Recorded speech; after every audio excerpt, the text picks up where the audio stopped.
Sekarang ini yang Quran tidak pernah dibaca. Kalaupun dibaca untuk tadarusan pada waktu Ramadan tok.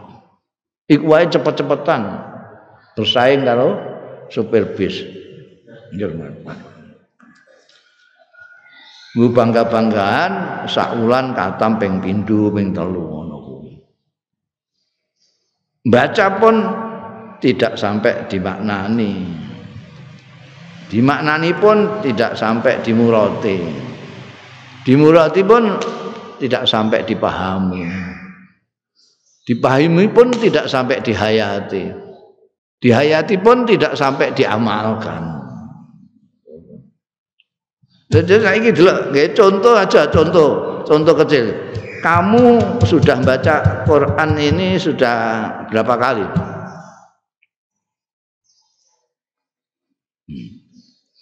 Berapa kali? Wah, enggak hitung. Kamu sudah pernah baca surat Al-Hujurat? Surat yang ke-49 itu. Sudah pernah? Isinya apa saja?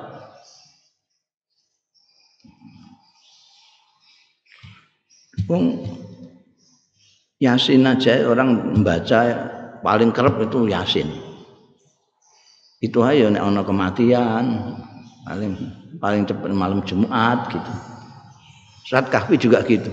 Dan itu tanpa menelaah mutalaah maknanya tidak ada. Saya itu kepengen menganjurkan surat Hujurat itu dibaca setiap hari, dipahami betul. Di sana ada ayat-ayat yang luar biasa untuk kepentingan kita di dalam pergaulan sosial. Tidak pernah dibaca. Ada di sana, ya ayyuhan nas inna khalaqnakum min dzakarin wa unsa wa ja'alnakum syu'uban wa qabaila lita'arafu. Itu digini surat Hujurat. Inna akramakum indallahi atqakum. Di sana ada la yaskhar qaumun min qaumin. Di sana ada wala yakhtab ba'dukum.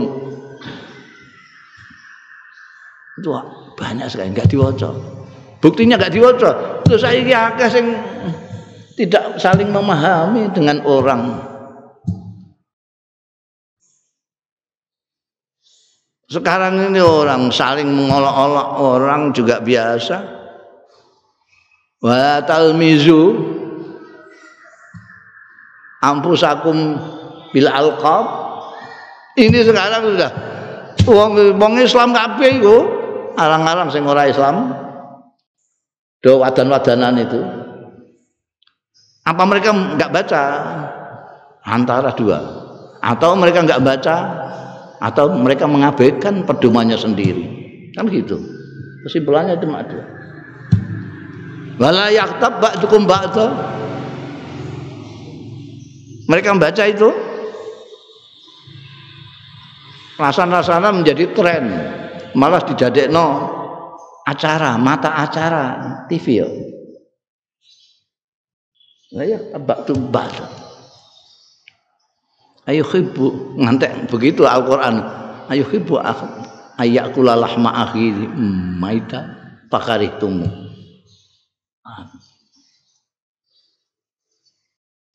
Suudzon inna ba'dadzon itu nggak dibaca. Kalau baca itu nek isih duwe isin, orang Islam itu akan malu semua dengan dirinya sendiri. Karena mereka selalu mengatakan bahwa Al-Qur'an adalah pedomannya, tapi mereka mengatakan pedomanku adalah Al-Qur'an. Bahkan menganjurkan orang supaya kembali ke Quran. Tapi kelakuannya sama sekali tidak nempel isinya Al-Qur'an. Lalu apa bedanya orang yang punya Quran dengan yang tidak punya Quran? Apa bedanya orang yang tidak berpedoman Quran dengan orang yang mengaku pedomannya Al-Quran? Pedoman itu kan kalau saya akan melangkah, saya cocokkan dengan Al-Quran ini, cocok apa enggak? Enggak cocok berhenti, cocok berjalan. Sekarang siapa? Umat Islam yang mengaku berpedoman Al-Quran, yang menggunakan cara itu. Jadi kalau melakukan sesuatu bukan nafsu, bukan kepentingan, bukan syahwat, bukan politik, tapi ini pedomannya itu. Orang Islam berani enggak? Bukan hanya mengatakan pedomanku Quran, tapi betul-betul Quran dijadikan pedoman. Berani apa tidak? Jangankan kok yang rakyat awam itu yang namanya aja awam. Yang di atas awam ini saja. Kawan bisa lihat kelakuannya. Cocok apa enggak dengan pedomannya? Coba saiki kiai-kiai ustadz itu suruh ngaji khusus Al-Hujurat saat ini penting. Surat Al-Hujurat kan maca. Dan dan Gus Bahak bareng kon mulang Al-Hujurat. Biar viral Al-Hujurat ini. Dimaknani do ngaji kiai-kiai sing ngaji maca Al-Hujurat. Kalau ndak itulah iki kan pedoman. Walau sya'allah maqtatal ladzina min ba'di ma ja'athumul bayyinat. Jadi Gusti Allah itu memang maha semau gua tenan. Memang maha semau gue. Sak karepe Gusti Allah. Kowe seneng cek ora urusan. Kowe nek gak yakin mek iki lara kabeh kowe, jantungan kowe. Kowe kepengin iki, Gusti Allah gak ngesakno. Lah kowe kan gelo. Kowe ndukung iki, Gusti Allah gak ngesakno, piye? Lara kabeh kowe. Gusti Allah nek Gusti Allah ngesakno, dawuh ayat ini, nek Gusti Allah ngesakno setelah mereka orang-orang baik yang diutus oleh Allah Subhanahu wa taala untuk menunjukkan mereka itu tidak ada yang berselisih, tidak ada. Tidak akan maktatala itu perang. Tidak akan perang. Nyatanya perang semua. Dari dulu sampai sekarang perang terus saja. Perang dunia ke-1, 2, ke-2, ke-3, perang terus sampai dikai nomor. Mungkin dilongkas perang ke-3, ke-4 enggak ngerti. Perang. Kenapa? Padahal sudah mimba dihim itu setelah kedatangan utusan.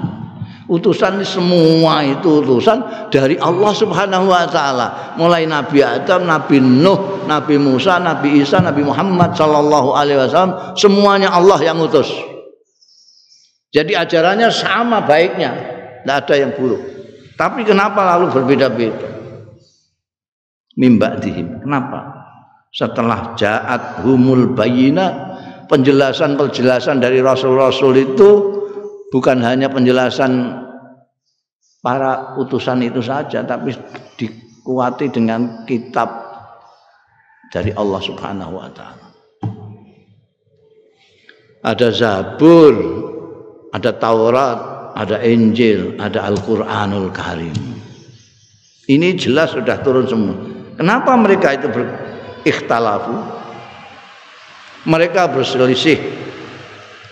Ada yang amanah, ada yang kafarah.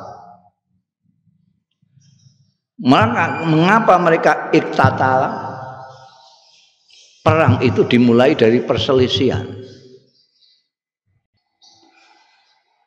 Karena perselisihan yang berkepanjangan menjadi makin tajam, akhirnya pakai fisik, akhirnya perang. Perang-perang itu bermula dari perselisihan. Adu cangkem saya asal. Adu cangkem. Nemene perang. Iktatalu sakwise ikhtalafu. Maka ajaran Kanjeng Nabi Muhammad sallallahu alaihi wasallam, nabi kita, nabi akhir zaman ini, itu kita diminta supaya jangan berlebih-lebihan dalam segala sesuatu. Termasuk di dalam beragama. Al-ghulu fiddin, tidak boleh. Tidak boleh berlebihan. Karena kalau berlebih-lebihan, kamu berlebih-lebihan meyakini keyakinanmu sendiri, itu bisa kamu terus menganggap keyakinan orang mesti salah. Kalau kamu berlebih-lebihan meyakini pendapatmu sendiri, itu kamu pendapat orang lain kamu anggap tidak ada. Akhirnya apa? Karena kamu menganggap paling benar, maka orang lain kamu anggap salah. Terus kamu elek-elek, salah, kamu salah, kamu salah, kamu salah, kamu. Kalau kamu merasa Islam, orang lain kamu bilang kafir, kafir, kafir, kafir. Sana nggak terima mesti ya. Wong sana juga punya akal pikiran, bantah. Kamu bantah lagi, karena bantah lagi. Sesuai enggak bantah-bantahan, tapi pisu-pisuan. Enggak ada bantah-bantahan sekarang, yang ada tinggal pisu-pisuan. Ini sudah gawat, sudah lagi iktatala. Makanya tidak usah berlebih-lebihan. Makanya ajarannya ulama-ulama kita kan seperti Imam Syafi'i apa ya, pokoknya imam ijtihad atau imam mujtahid itu mengatakan pendapat kita benar tapi berkemungkinan salah. Pendapat orang salah tapi berkemungkinan benar. Itu namanya pendapat kok. Kecuali itu dawuh Allah Ta'ala, tidak bisa dimaknani apa-apa. Kalau namanya masih ijtihadiyah, pendapat itu jangan dianggap seperti dawuh Gusti Allah, itu salah-salah bisa menjadi syirik itu. Kalau kita menganggap pendapat kita mutlak benar, itu berarti kita menyamakan dengan Allah Subhanahu wa taala. Karena yang mutlak benar hanya Allah Ta'ala.